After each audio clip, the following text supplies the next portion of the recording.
स्वागत है आपका। दोपहर प्राइम टाइम देख रहे हैं आप। बात करेंगे गुजरात की, जहां मोरबी से मौत के मातम की एक ऐसी तस्वीर आई है जिसे आप देखेंगे तो आपके भी आंसू आ जाएंगे। एक गांव मरघट बन गया है। एक ही परिवार के 12 लोगों की मौत हो गई है। भाई अकेला बच गया है। राखी बांधने वाली बहनें हादसे में जान गंवा बैठी हैं। एक ही परिवार की 4 बेटियों की मौत हो गई है। 3 दामाद की जान चली गई है। बेटियों के बच्चे भी हादसे का शिकार हो गए हैं। पीड़ित परिवारों से दर्द सहन नहीं हो पा रहा है। पूरे गांव में मरघट जैसा सन्नाटा है। अपनों को याद कर लोग बिलख रहे हैं। रक्षाबंधन दे दी जाएगा वो। रक्षाबंधन जरूर तो होगी तो वक्त याद आएगा। 2 बहन थी, उसको भाई नहीं था। ये भाई मैं मेरा भाई रक्षाबंधन दे दी जाएगा वो। रक्षाबंधन जरूर तो होगी तो वक्त याद आएगा। 2 बहन थी, उसको भाई नहीं था। ये भाई मैं मेरा भाई खोया, उसको दीदी खोया, भाई भाभी खोया मैंने।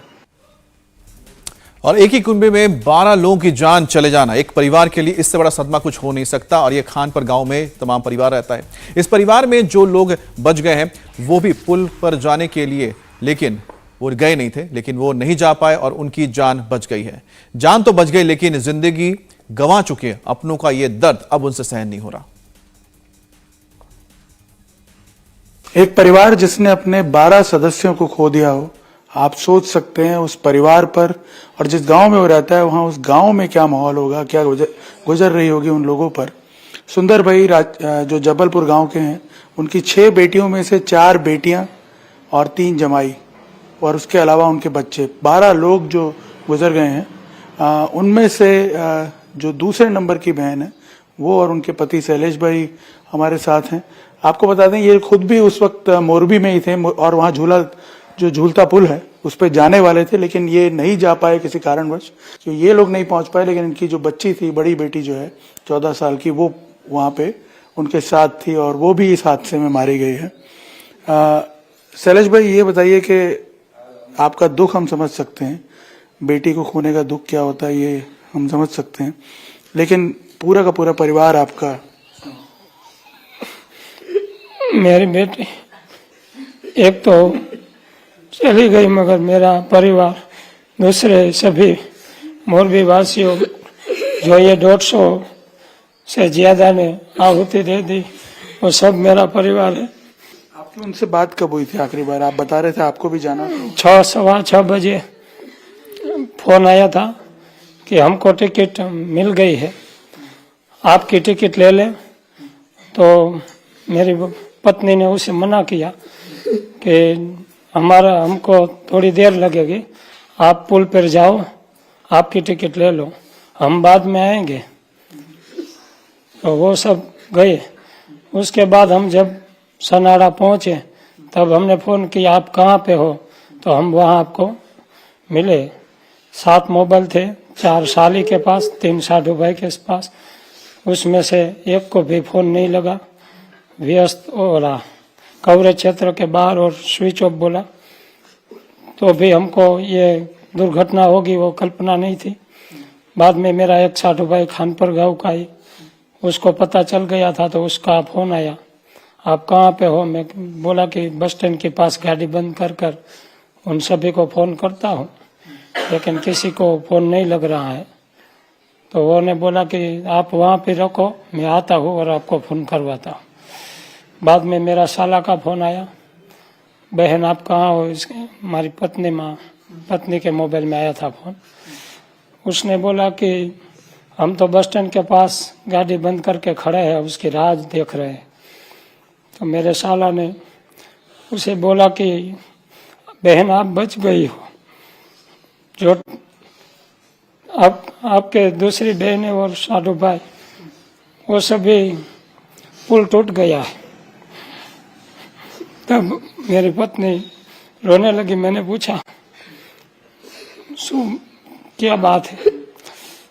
तो उन्हें बोला कि बहुत दुर्घटना घट गई है, पुल टूट गया है। उसके बाद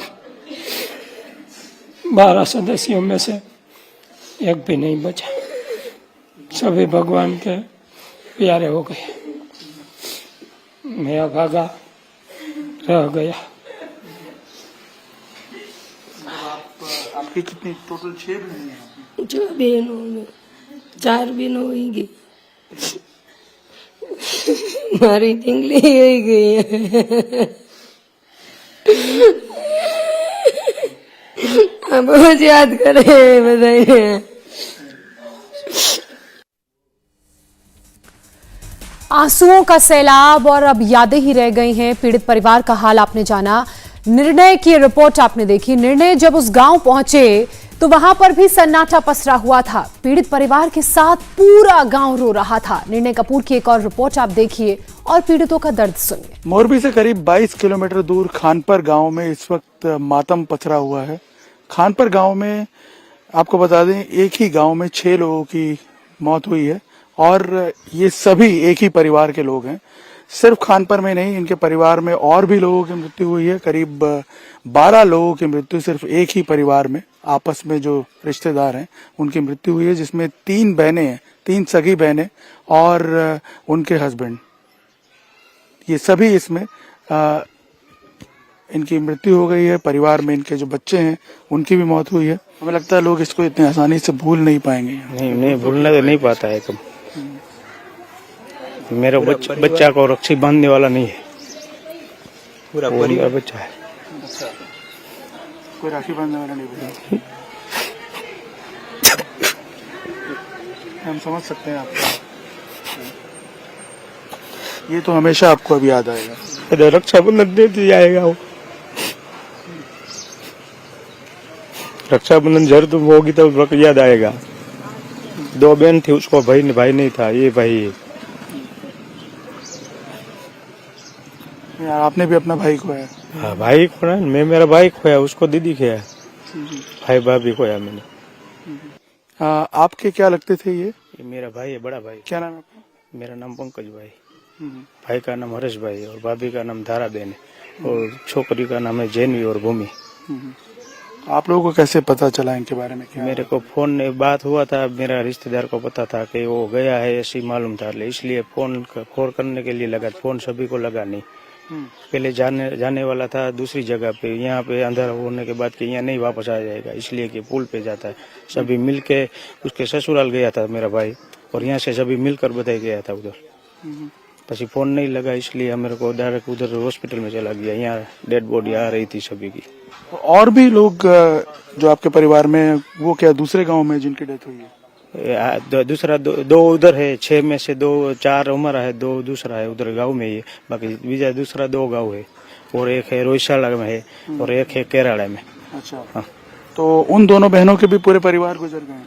ना, एक से तो एक बीबी इसके। हाँ, ये दोनों दूसरा गांव वाला है, इसको परिवार पूरा हो गया। ये 2 और एक बच्चा, 3 ये पूरा परिवार है। दूसरा है ये पूरा परिवार है। अहमदाबाद से आया था, वो बैंक में नौकरी कर रहा था रोहिशाला वाला, इसलिए उधर घूमने के लिए आया था, तो ये सभी गया था मिलकर। अच्छा, तो क्या मतलब अब गांव में क्या फील कर रहे हैं लोग इनकी डेथ के बाद? गांव में पूरा शॉक हो गया है। गांव में कोई बोल दुर्घटना उधर से उधर सब मिलकर जा रहा है। वहाँ पे जब सिविल अस्पताल में हम गए तो वहाँ पे सभी की डेड बॉडी आने लगी थी। तभी हमें मालूम पड़ा कि हमारा रिश्तेदार भी वहाँ पे है। तब हम भी सिविल हॉस्पिटल पे गए, तब वहाँ पे उसकी डेड बॉडी आने लगी थी, तो उसको हमने पहचाना, आइडेंटिफाई किया। फिर बाद में हमने सुबह 7:30 बजे बॉडी है सब हमने सिविल अस्पताल से हमने कलेक्ट करवा ली। तो एक तरह से पूरा परिवार ही खत्म हो गया? हाँ, पूरा परिवार ही, सभी साथ में ही था। पान का गला चला रहा था बस स्टैंड के सामने मोरबी में। 30 वर्ष का था। इनके पिताजी कहाँ हैं इस वक्त? साथ में क्या बहुत दुर्घटना बनी। हाँ, क्या बोल नहीं सकते हैं, नहीं उसकी ये तकलीफ। दुर्घटना बनी, ऐसा क्या काम है कुदरत को। इनके पिताजी कहीं दूसरे गांव में रहते हैं ना, ये महिलाओं के? ये जबलपुर में रहते हैं। उसका तो 12 आदमी चला गया, सभी मिलके करो तो। हाँ, अगर एक तरह से 4 लड़की और 3 जमाई, 4 लड़की 3 जमाई और उसके भांजिया, वो सब मिला के 12 लोग। इसमें गलती तो प्रशासन की है, उसको ध्यान देना चाहिए था। उसने ध्यान नहीं दिया। ऐसे रोड पे चलते हैं तो उसका बाइक वाले का लाइसेंस वो सब ध्यान में लगते हैं, उसका दंड बन देते हैं। तो इतने लोग चले जाते हैं तो उसको ध्यान नहीं देना चाहिए कि 400-500 लोग चले गए तो हमें वहाँ पे वो ऐसा बंदोबस्त करना चाहिए कि ऐसे तो ये 4-5 दिन से चल रहे थे सब। हाँ, 150 आदमी कोई 150 आदमी की कैपेसिटी होती है, इसलिए थोड़ा ज्यादा हो गया है, इसलिए आदमी बहुत गया है। और प्रशासन बोलते हैं प्राइवेट कंपनी का फॉल्ट है, तो उसको मैनेजमेंट में कमी की वजह से वो हुआ है। तो उन लोगों को देखना चाहिए ना कि इतने लोग नहीं जाना चाहिए। जिसको कॉन्ट्रैक्ट दिया है उसको मैनेजमेंट करना चाहिए ना। 150 आदमी की कैपेसिटी है पुल पे और उसने 400-500 आदमी दे दिया। इसमें प्रशासन भी कुछ ऐसा नहीं कर सकता है, उसमें मैनेजमेंट की कमी की वजह से वो ये सब हुआ है, ऐसा मानते हैं। हम आपका दर्द समझ सकते हैं और ये बात भी सही है जो गांव में लोग प्रश्न उठा रहे हैं, वो भी अपने आप में सही है कि हर बार ऐसा ही क्यों होता है कि जब कोई घटना होती है तब हमें उसके बाद याद आता है कि लापरवाही कहाँ पे हुई थी, पहले से कोई स्टेप जो हैं वो क्यों नहीं लिए जा सकते। आप इन गांव वालों की तरफ देखिए, इनके दर्द भरे चेहरों की तरफ देखिए, आपको एहसास होगा कि इन लोगों ने जो खोया है उसकी भरपाई किसी प्रकार का कंपनसेशन या कोई भी जो एक तरह से जांच है या कोई भी और प्रक्रिया वो उसे पूरा नहीं कर सकती है। और आज आप देखिए गांव जो पूरा एक तरह से एक्टिविटीज से भरा हुआ रहता था, आज पूरा खाली पड़ा हुआ है, क्योंकि गांव में एक साथ एक ही फैमिली के 6 लोगों की मृत्यु हुई है। सिर्फ 6 की नहीं, उनके और दूसरे रिलेटिव जो दूसरे गांव में रहते हैं उनकी भी डेथ हुई है। कुल मिला के एक ही परिवार, 3 बहनें और उनके पति, कुल मिलाकर के 12 लोग एक ही परिवार के उनकी मृत्यु हुई है। आप समझ सकते हैं इनका दर्द जो है उसको शब्दों में बयान नहीं किया जा सकता। कैमरामैन अमित राठौड़ के साथ निर्णय कपूर, इंडिया टीवी, खानपर, मोरबी। तो लोकल बॉडी की लापरवाही कितनी भारी पड़ी इस परिवार को, ये आपने जाना। आपने अभी 12 लोगों को खोने वाले परिवार का दर्द सुना। एक फैमिली ऐसी भी है जिसके 9 लोगों की जान गई। इनमें छोटे छोटे बच्चे भी हैं जिन्होंने ये दुनिया ठीक से देखी भी नहीं थी। 9 लोगों की जान गंवाने वाला परिवार रोहित भाई का है। पूरा परिवार बिलख रहा है। पवन नारक की रिपोर्ट। रोहित भाई के घर में त्रासदी कुछ ऐसी आई कि एक घर से 9 लाशें उठी। परिवार में 2 बेटियां, 2 दामाद, नाते और पोती, इन सब को मिला के 9 लोगों की मौत हो गई। दोनों बेटियां दीपावली के बाद अपने माँ बाप से मिलने आई थी, मोरबी के पुल में गई और वहां दामाद समेत 9 लोगों की मौत हो गई। और इस वक्त में जो तस्वीर देख रहे हैं ये इस घर का सबसे छोटा पोता है जो अपनी बुआ के साथ पुल पर गया था। इसकी उम्र 2 साल है। इसके अलावा इस घर के 2 दामाद, 2 बेटियां, 3 नाते पोती, उनकी मौत हो गई। सर, अम्मा कब गए थे वो? 6:30 જેવું થયું. મેં કીધું કે તમે જાવ જાવ કરશો તો જાઓ વેલા સર ભૈયા જાઓ. તો કે ગાડી લઈને વહી ગયા. હું એને ભેગી છું પણ મને ન કીધું એ લોકોએ. તો મેં કીધું તમે જાઓ કરતા આવો તો હું રાંધીને રાખું છું. अच्छा, आप बच्चे को रख रहे हो, मैं आप चले जाओ, आपने ये कहा। હા તો મેં કીધું તમે વેલા આવતા જો, હું રાંધીને રાખું છું. મેં કીધું રોજ ભેગી લઈ જાશો. इनके जो 2 साल के जो बच्चे हैं वो एक घर की बहू हैं, वो भी इस हादसे में शिकार हो गए। आपके साथ बुआ के साथ गया था आपका बच्चा? वो उसकी बुआ के साथ कहीं भी जाता था, घूमने गया और फिर आया ही नहीं। मेरा लड़का मुझे कहीं छोड़ के नहीं जाता था। हमारे पास शब्द नहीं है इनको सांत्वना देने के लिए। और एक परिवार में अगर 9 लाशें एक साथ उठे तो आप समझ सकते हैं दुख कितना बड़ा होगा। दोनों बेटियां राजकोट रहती थी, अपने परिवार के साथ यहाँ दीपावली पे मिलने आई थी, लेकिन उन्हें नहीं पता था ये स्थिति हो गई। नाती, पोते, लड़की, दामाद और एक घर में 9 लोगों का मातम। ये मोरबी का एक परिवार है और ऐसे ही बहुत सारे परिवार हैं। तो आपने देखा कि किस तरह से एक मां का कलीजा फट रहा है क्योंकि उसने अपने कलीजे के टुकड़े को वहां पर इस हादसे में खो दिया है। जिस रोहित भाई के परिवार पर दुखों का ये पहाड़ टूट पड़ा, उनको समझ में नहीं आ रहा है कि आखिर आगे वो क्या करें। रोहित भाई झाला के परिवार पर सबसे बड़ी मार पड़ी। मोरबी में जिन 134 लोगों की मौत हुई उनमें से 9 लोग रोहित भाई झाला के परिवार के ही थे, जिनमें 2 बेटियां 2 दामाद। रोहित जी कौन कौन थे, आपके यहाँ कब आए थे और कब आपको पता चला कि यह हादसा हुआ है? दिवाली की शुभकामना देने आए थे और घूमने गए थे पुल पे, वो ब्रिज टूटा। तो आपको पता था वो वहाँ गए हैं, फिर आपको कब पता चला है खबर में? मुझे मिल के गए थे। क्या कह रहे थे? कि हम झूलता पुल पे घूमने जा रहे हैं भाई। बाद में मुझे पता चला कि ये पुल ब्रिज गिर गया है। अब तपास करने गया तो को पता नहीं चला भाई। हॉस्पिटल में गया, सबकी डेड बॉडियां मिली। एक पोता, एक नाती, एक पोता सुरक्षित मिला, नाती ना, भांजा एक सुरक्षित मिला। अच्छा, बेटी का बेटा एक सुरक्षित? हाँ, एक बड़ी बेटी का सुरक्षित मिला। बाकी पोता आया तो 3 भांजे, 2 दामाद, 2 लड़कियां, सब की बॉडी मिली, डेड बॉडी मिली।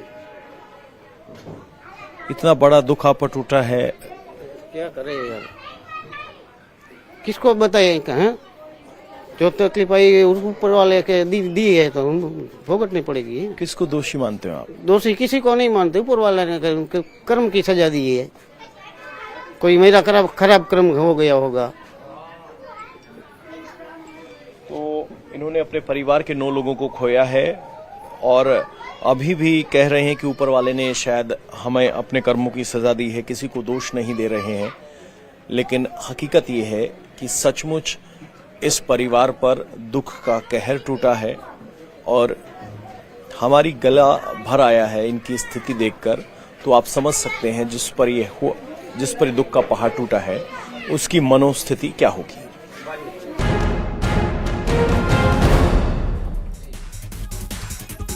दोपहर प्राइम टाइम में अब बात करेंगे दिल्ली में मौत की आग की। राजधानी दिल्ली के नरेला में प्लास्टिक फैक्ट्री में भीषण आग लगी है। आग में झुलसने की वजह से 2 मजदूरों की मौत हो गई, जबकि अब भी 3 से 4 मजदूरों के फैक्ट्री के भीतर फंसे होने की आशंका जताई जा रही है। अब तक 18 लोगों को बाहर निकाला जा चुका है, जिसमें कई लोगों की हालत गंभीर है। उन्हें इलाज के लिए अस्पताल में भर्ती करवा दिया गया है। आग बुझाने में दमकल की 10 गाड़ियां जुटी हैं। आग कैसे लगी, अब तक इस बात का खुलासा नहीं हुआ है। बताया जा रहा है कि इस फैक्ट्री में फुटवेयर बनाए जाते थे।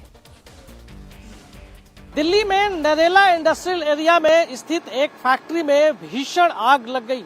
आग लगने की वजह से 2 कर्मचारियों की मौत हो गई है, जबकि 8 कर्मचारी जो कि फैक्ट्री में काम कर रहे थे उनको रेस्क्यू किया गया है। तस्वीरों में आप देख सकते हैं ये नरेला इंडस्ट्रियल एरिया की ई ब्लॉक है, जहां पे 909 नंबर की ये फैक्ट्री है, जहां पे बाला सुंदरी इंडस्ट्री के नाम से यहां पर चप्पल बनाने का काम चल रहा था।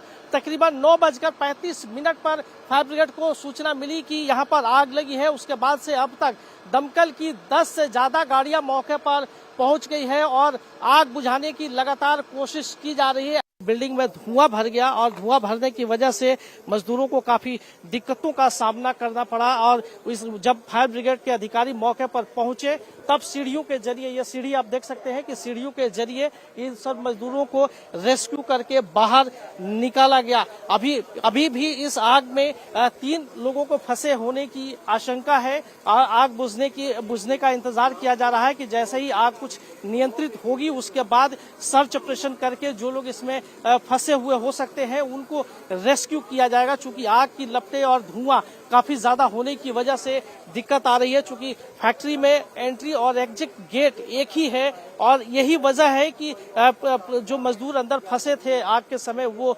निकल नहीं पाए थे। फिलहाल कोशिश ये है कि किसी भी तरीके से आग को पूरी तरह से नियंत्रित किया जाए, उसके बाद सर्च करके जो लोग अंदर फंसे हुए हो सकते हैं उन्हें बाहर निकाला जा सके। और दोपहर प्राइम टाइम की अब शुरुआत में बात करते हैं एक ऐसी खबर की जो बॉलीवुड से जुड़ी हुई है, जहां एक्टर सलमान खान की सुरक्षा में इजाफा कर दिया गया है।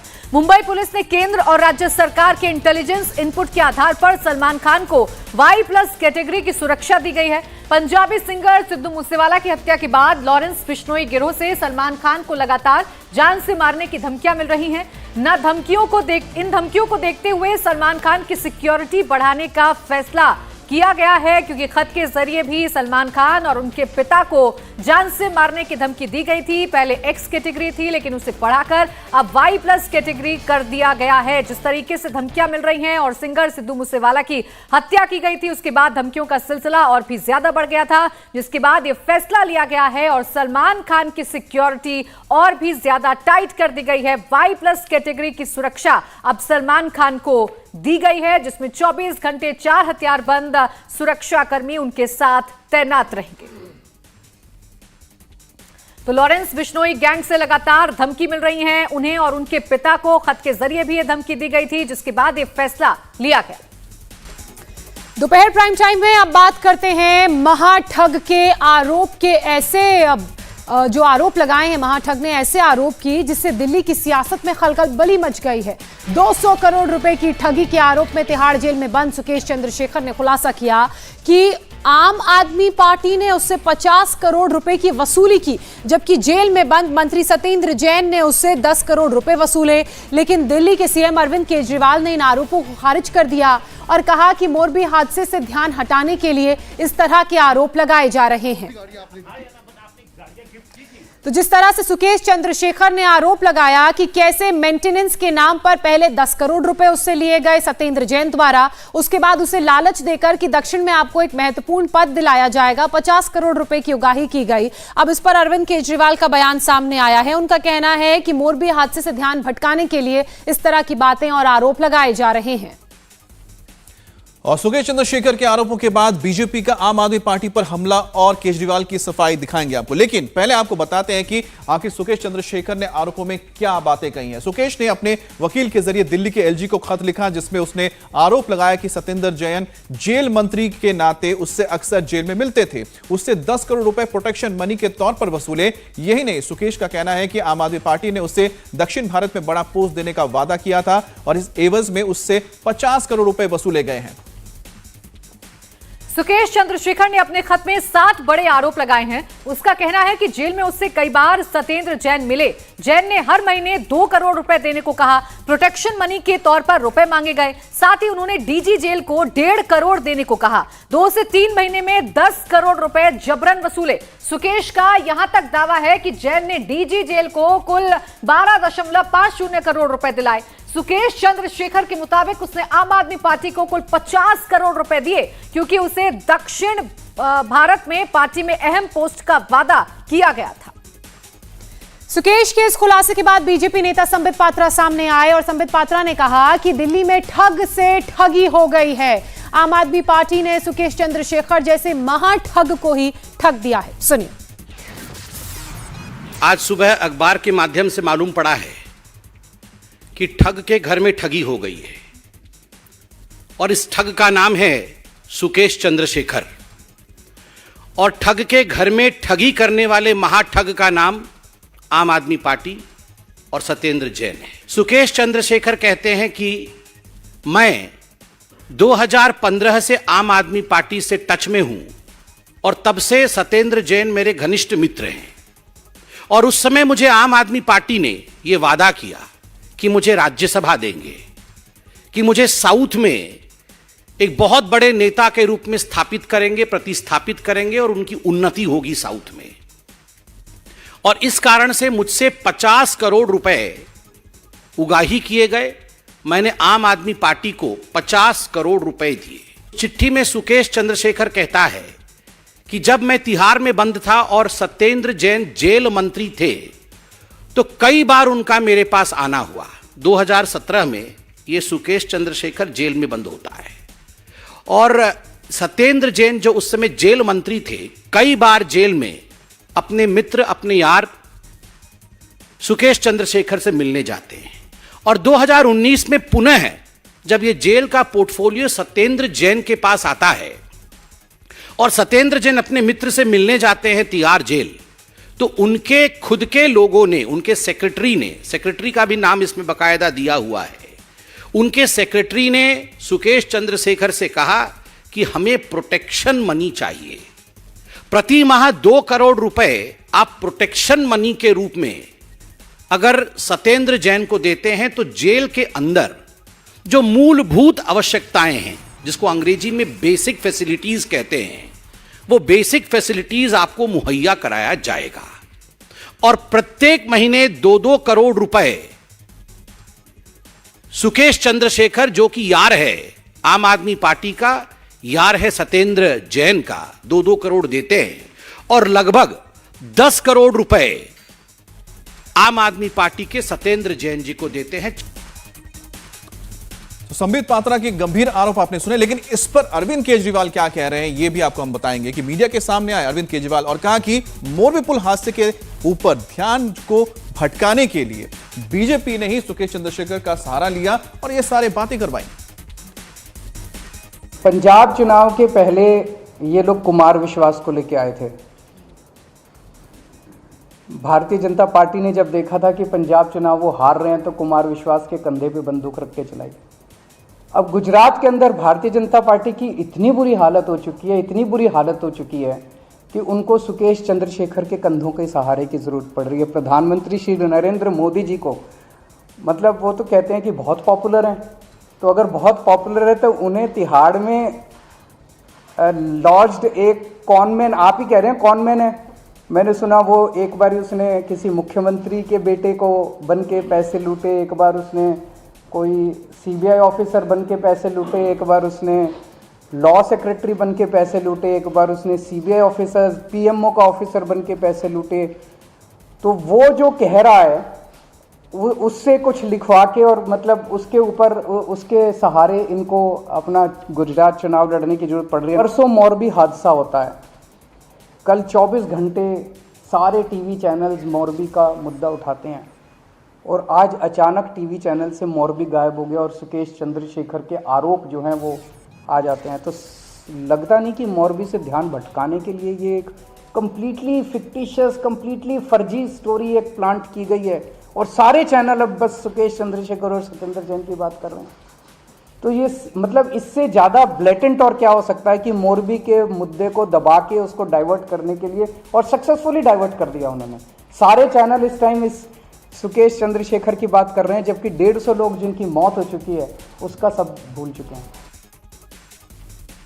तो अरविंद केजरीवाल ये कहते हुए चूंकि मोरबी का हादसा बड़ा है और इसी से ध्यान भटकाने के लिए ये पूरा मामला सामने आया है, जो तमाम आरोप लग रहे हैं उनके मंत्री पर, उस पर सीधा जवाब देने से बचते हुए नजर आए केजरीवाल। तो वहीं दिल्ली के डिप्टी सीएम मनीष सिसोदिया भी सवालों को घुमाते नजर आए। सुनिए सिसोदिया का जवाब।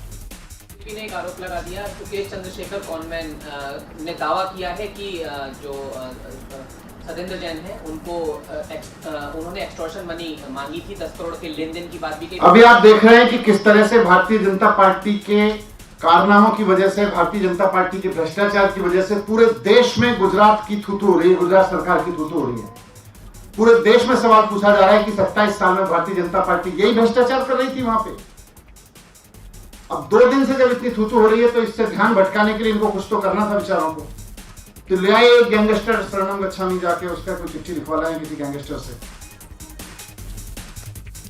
सवालों का सीधा सीधा जवाब देते बन नहीं रहा है तो इसलिए अपनी टोपी दूसरे के सर दे रहे हैं। वहीं सुकेश चंद्रशेखर के वकील ने क्या कहा है, क्योंकि सुकेश चंद्रशेखर ने अपने वकील के जरिए ही एलजी को खत लिखा था और खत के जरिए भ्रष्टाचार को बेनकाब किया था। उस चिट्ठी में क्या लिखा गया है वो भी आपको बता देते हैं। खत में निष्पक्ष जांच की मांग की गई है। जेल के अंदर वसूली के खेल का खुलासा हुआ है। दिल्ली के उपराज्यपाल को एक लेटर लिखा है और उस लेटर में दिल्ली के मंत्री सत्येंद्र जैन, जो खुद इस वक्त तिहाड़ जेल में मौजूद हैं, उनके ऊपर और साथ ही तिहाड़ जेल ऑफिशियल्स के ऊपर करोड़ों रुपए के संगीन आरोप लगाए हैं कि सुकेश चंद्रशेखर ने पैसा दिया प्रोटेक्शन मनी के तौर पर। हमारे साथ सुकेश चंद्रशेखर के वकील एके सिंह जी मौजूद हैं। सर, जो लेटर लिखा है सुकेश चंद्रशेखर ने उपराज्यपाल को, क्या कुछ है लेटर में, क्या आरोप लगाए हैं? बेसिकली ये letter exposing the corruption, basically इसमें करप्शन को एक्सपोज करने की कोशिश की गई है और सिंपल एक मांग की गई है कि एक इंडिपेंडेंट इस पर इंक्वायरी हो। ठीक है, जो पर्पस इस लेटर को लिखने का यही है। और इसमें बेसिकली 2 इशू है, एक तो जेल ऑफिसर के साथ कन्नाइवेंस और जो सीनियर ऑफिसर का इसमें इन्वॉल्व होना, जो एक करप्शन रैकेट जेल के अंदर चल रहा है उसमें सीनियर ऑफिसर्स का इन्वॉल्व होना। और इसमें इस लेटर में एक और ख़ास बात है कि लेटर ना कहें, इसको कंप्लेंट कहें। बेसिकली ये कंप्लेंट है, शिकायत है बेसिकली, और इस पर जांच की मांग की गई है। इसमें पहली बार सत्येंद्र जैन का नाम आया है जिसमें 10 करोड़ रुपया कोई मिस्टर चतुर्वेदी है, उसके थ्रू पे किया गया है सुकेश के द्वारा, तो उस पर उसने जांच की मांग की है। जो जांच की मांग की है 2000, ये लेटर के अंदर लिखा हुआ है कि 2017 में सत्येंद्र जैन की कई बार मुलाकात हुई है तिहाड़ जेल के अंदर सुकेश चंद्रशेखर से, और उससे पैसों की डिमांड की गई 2 करोड़ रुपए पर महीने देने के लिए। तो 2017 में जब ये नाम सारा सामने आया था, तो अब जाकर नाम क्यों सामने आया सत्येंद्र जैन का? इससे पहले कभी सत्येंद्र जैन का नाम नहीं लिया सुकेश चंद्रशेखर की तरफ से? उसको ऐसा लग रहा होगा शायद कि और भी एजेंसीज इस पर काम कर रही थी, तो कहीं से इंक्वायरी होगी। जब कहीं से नहीं हुई तो मुझे लगता है वो एलजी को जो लेटर लिखकर उसने एक लास्ट रिसोर्ट की तरह उसने एक शिकायत फाइल किया है कि आप इस पर एक इंक्वायरी करिए। अभी जो आप लोगों ने शिकायत दी है उस पर एलजी हाउस की तरफ से कोई रिएक्शन आया है, या फिर किसी जांच एजेंसी को अभी कोई एक्शन लेने के लिए कहा गया है, जांच करने के लिए कहा गया है?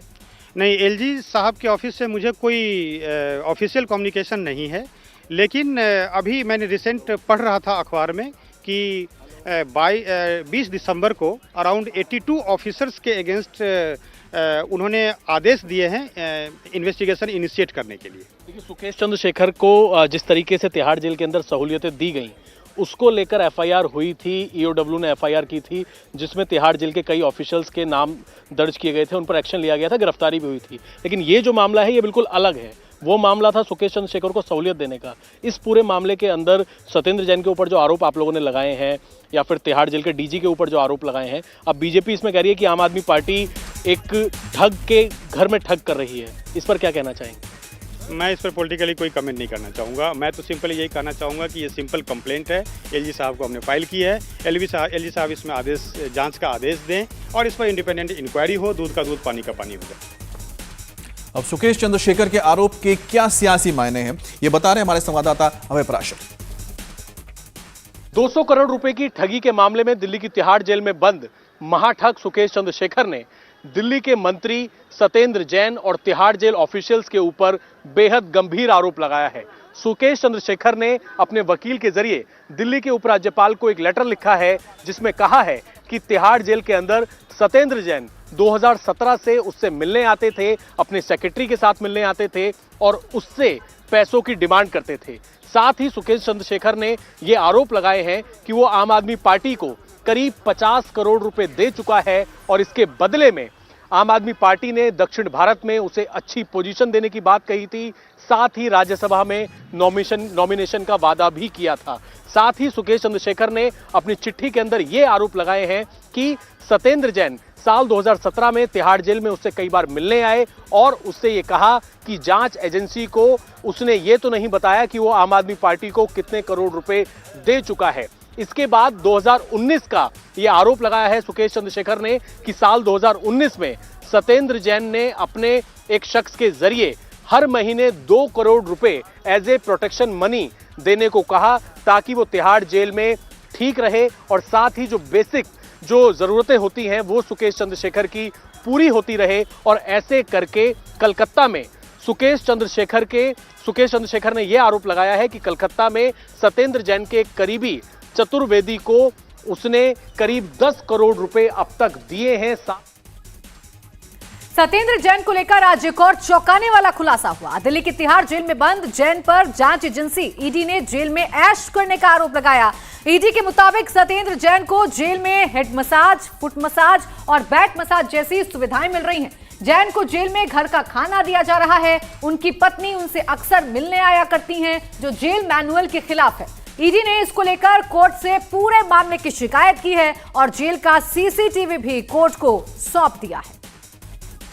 तो देखिए, सत्येंद्र जैन पर आज ये 2 बड़े आरोप लगे हैं। एक तरफ सुकेश चंद्रशेखर ने यह खुलासा किया कि सत्येंद्र जैन ने उनसे मुलाकात की है और उनसे पैसों की भी उगाही की है, तो दूसरी तरफ ईडी की तरफ से अब ये बताया गया है कि सत्येंद्र जैन जो कि तिहाड़ जेल में बंद हैं, उन्हें वहां पर तमाम सुविधाएं दी जा रही हैं। ऐशो आराम की जिंदगी जेल में रहकर भी सत्येंद्र जैन को मिल रही है। ये तमाम आरोप जो है वो लगाए गए हैं। अब तिहाड़ जेल में सत्येंद्र जैन को किन 10 सुविधाओं को देने का दावा किया गया है वो हम आपको बता रहे हैं।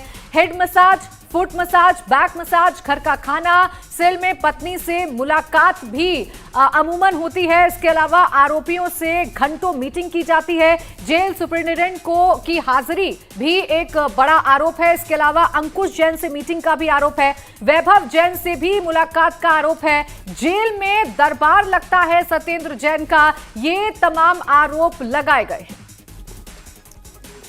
इन्हीं आरोपों के बीच बीजेपी सत्येंद्र जैन के बहाने आम आदमी पार्टी को घेर रही है, तो वहीं केजरीवाल मोरबी के बहाने बीजेपी पर हमलावर है। हादसे पर पॉलिटिक्स के बीच अब से 1 घंटे बाद प्रधानमंत्री नरेंद्र मोदी गुजरात के मोरबी पहुंचने वाले हैं। पुल पर हादसा क्यों हुआ, कैसे हुआ, कौन गुनहगार है, इसका जायजा खुद प्रधानमंत्री नरेंद्र मोदी ग्राउंड जीरो पर जाकर लेंगे। दोपहर 3 बजे वो मोरबी पहुंचेंगे। घटनास्थल पर सबसे पहले पीएम जाएंगे जहां पर यह हादसा हुआ। उसके बाद अस्पताल जाएंगे, वहां वो घायलों से मुलाकात करेंगे, बात करेंगे, उनका हालचाल जानेंगे। उसके बाद प्रधानमंत्री नरेंद्र मोदी अधिकारियों से मिलेंगे और वहां पर भी एक हाई लेवल मीटिंग प्रधानमंत्री नरेंद्र मोदी की तरफ से की जाएगी।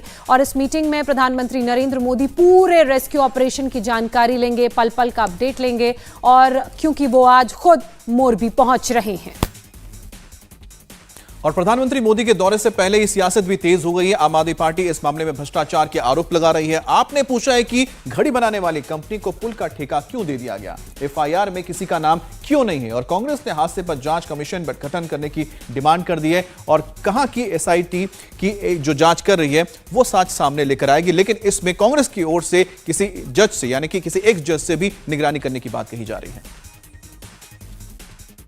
ये एक बहुत बहुत बहुत बड़े भ्रष्टाचार का मामला है जिसको अब दबाने की कोशिश की जा रही है। एक घड़ी बनाने वाली कंपनी को पुल बनाने का ठेका दे दिया गया।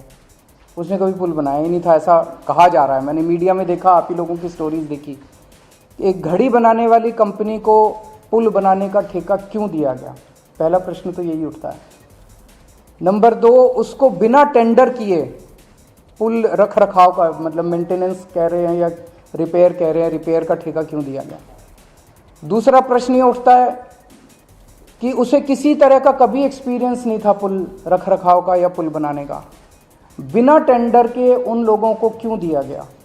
इसका मतलब उनके किसी ना किसी के साथ रिश्ते हैं, या तो इनके पार्टी के साथ रिश्ते हैं, इनके नेताओं के साथ रिश्ते हैं।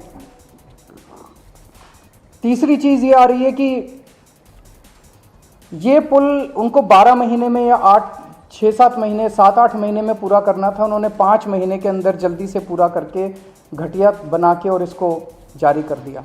और अब ये जो एफआईआर भी दर्ज हुई है, एफआईआर के अंदर ना तो कंपनी का नाम है, ना कंपनी के मालिक का नाम है। बड़ी घटना मानते हैं इनको हम लोग, बड़ी घटना मानते हैं। और इनको सरकार को इमीडिएटली हाईकोर्ट के जज की अध्यक्षता में, जो हमारे मल्लिकार्जुन खड़गे के सामने रिक्वेस्ट की है कांग्रेस प्रेसिडेंट ने, कि इसकी जांच एक हाईकोर्ट के जज के अध्यक्षता में कमीशन बैठा के होनी चाहिए, जिससे कि सही जानकारी मिल सके देशवासियों को और प्रदेशवासियों को कि गलती कहाँ, चूक कहाँ हुई है। वहां पर मिल के आए मरीजों से भर्ती है वहां पर। इसलिए मैं कोई आरोप नहीं लगाना चाहता, तो मैं कहना चाहूंगा जो चूक तो हुई है किसी की जगह से, और गवर्नमेंट की नैतिक जिम्मेवारी है गुजरात गवर्नमेंट की, जांच भी करवावे और जो तथ्य आए सामने कि कहाँ कमी रही है उनके खिलाफ एक्शन करे। अभी उन्होंने कमेटी बना दी, मैंने सुना अधिकारियों की, वो क्या करेगी जांच। तो हाईकोर्ट के अगर जज की अध्यक्षता में कमीशन बनता है तो मैं समझता हूँ टाइम बाउंड उनको दें तो एक सही जांच करेंगे। पब्लिक क्या कह रही है, ब्यूरोक्रेसी अपना पक्ष क्या रख रही है, नगर परिषद नगर पालिका वो क्या कह रही है, सच्चाई सामने आगे देशवासियों के सामने और प्रदेशवासियों के सामने, उसके आधार पर फैसला होना चाहिए। तो इस तमाम सियासत के बीच प्रधानमंत्री नरेंद्र मोदी आज मोरबी पहुंचेंगे और घायलों से भी प्रधानमंत्री मुलाकात करेंगे। साथ ही साथ ये भी जानेंगे कि अब तक क्या कुछ इस पूरे मामले में प्रशासन की तरफ से कदम उठाए गए हैं। इंडिया टीवी हर वक्त हर जगह डाउनलोड करने के लिए सर्च करें India TV news Google play store या ऐप स्टोर पर।